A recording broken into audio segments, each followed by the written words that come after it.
படைதான், எட்டு திசையும் சிறைதான், சிறையை உடைக்கும் விசைதான், அந்த விசையே எங்கள் திருமா.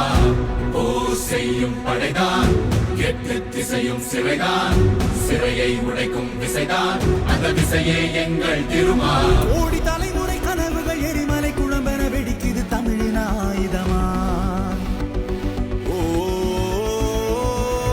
எழுச்சி தமிழரின் படையென எழுகிற எளியவர் தலைகளும் நிமிருது மாமலையா.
கொள்ளடா ஒன்று சேரடா, கொள்கையேந்தியே புரட்சி செய்யடா, தோள்கள் உயர்த்தடா உண்டு பார்.